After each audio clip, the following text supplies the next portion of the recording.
Ayan, what's up dribblers at mga shooters? Kamusta? Kamusta po kayo? Ang susunod at mabibigat na hamong kakaharapin ng ating Gilas Pilipinas. Pag-usapan po natin yan sa bidyong ito. Pero bago yan maglalambing po ako, pahingi po ako ng isang like at pakisubscribe ng ating channel kung nagugustuhan ng ating video. Ito po ang FIBA Asia Cup Qualifier this coming February, ang first window kung saan makakatapat ng ating Gilas Pilipinas ang Chinese Taipei, Hong Kong at New Zealand. Medyo mabigat din mga shooters yung ating mga makakalaban dito. No, ito po yung qualifier para sa susunod na FIBA Asia kung saan nandiyan na yung Jordan, nandiyan yung Iran, nandiyan yung China, no, nandiyan yung Korea, na Japan. So mabibigat na po yan. Yan po yung magiging qualifier neto this coming February mga shooters. Ito nga yung una natin makakasagupa dyan. This coming February 2022, 2024, ito pong Hong Kong, ito pong kupunan ng Hong Kong, which is kaya naman po ito ng ating Gilas Pilipinas, no? Kaya ng ating kupunan, pero mahirap makasiguro, mahirap magtiwala na hindi natin nakikita pa yung kasalukuyang lineup nito. Malay natin, di ba?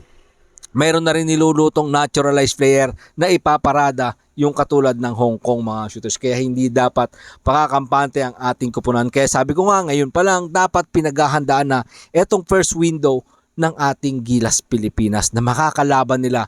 Katulad nga nitong Hong Kong na susukatin this coming FIBA Asia Cup mga shooters. Netong ating kupunan na Gilas Pilipinas na kung saan pinagharian ang nakaraang Asian Game. Diba? Pero ibahin natin yung Asian Game dahil ang susunod na makakalaban ng ating Gilas Pilipinas sa February 25, 2024, ito namang kupunan ng Chinese Taipei na alam natin na matikas din at ito talaga mga ka-shooters, no? May pinaparadang naturalized player at alam natin yung mga pukol na ito sa labas, yun yung medyo mapanganib sa Chinese Taipei dahil karamihan po dyan ay mga outside gunner at outside shooter.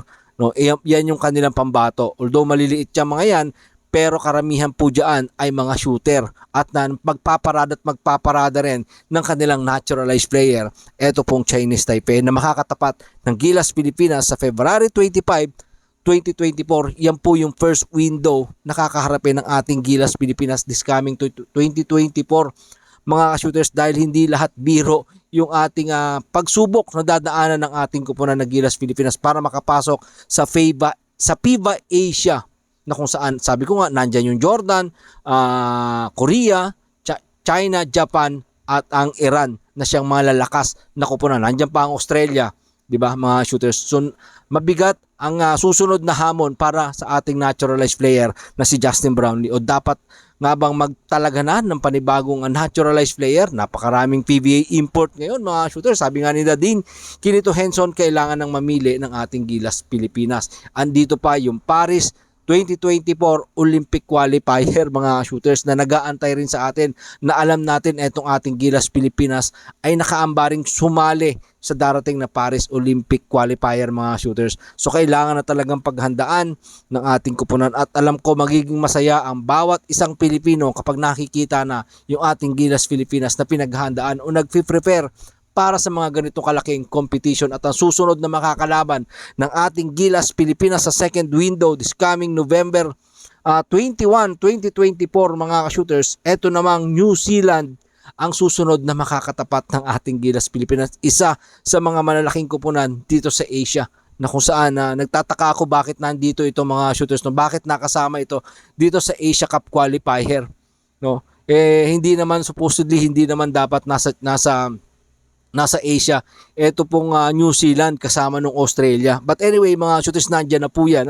Hindi na po natin mababago ang mga ganitong klaseng sitwasyon. So dapat na lang natin pinaghahandaan yung mga ganitong senaryo na susunod nating makakatapat. Ang katulad nga po netong New Zealand na pinaghahandaan ng ating Gilas Pilipinas. So babalikan po natin ang Hong Kong. Matapos po yan, makakalaban ng ating Gilas Pilipinas sa November 24, 2024. Ang Hong Kong naman po ay muling makakalaban ng ating kupunan na Gilas Pilipinas. Uulitin po natin mga shooters pagkatapos ng Hong Kong, eto naman pong Chinese Taipei. Sa third window naman makakasukatan ng ating Gilas Pilipinas. Yan po ay sa February 20, 2025. Susukhatin ulit ng Gilas Pilipinas yung isang malakas na kupunan na medyo kinatatakutan natin. No? Medyo matitikas ito mga shooters, hindi po biro yung mga kamay din ng Chinese Taipei. Kaya naman dapat na talagang paghandaan, ayusin na ang kupunan ng Gilas Pilipinas. Ngayon pa lang maghanda na po etong ating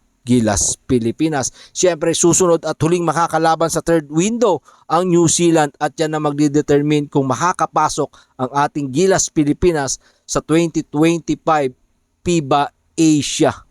Yan po yung susukatin, no, huling susukatin ulit etong New Zealand at ang top 2 po rito ang siyang papasok lang doon sa FIBA Asia kung saan ulitin natin. Nandiyan po yung Japan, China, Iran, Australia at siyempre isa sa mga makakatapat ng ating Gilas Pilipinas yan mga shooters. Kaya sinasabi ko nga, kailangan talagang paghandaan ng matikas na kupunan, magtatag ng isang matikas na kupunan etong ating Gilas Pilipinas at mag-scout na, no, ngayon sa kasalukuyan dito sa PBA import kung sino ang pwedeng ilagay as naturalized players. Of course, yung head coach na uupo, kung si Coach Tim Cone ba yan or kung sino man ang pauupo yung head coach ng Gilas Pilipinas para dito sa mga window, no, first window, second window ng FIBA Asia Cup. Marami pong salamat sa inyong panonood. Ano man po ang inyong maging opinion, pag-usapan po natin dyan sa comment section.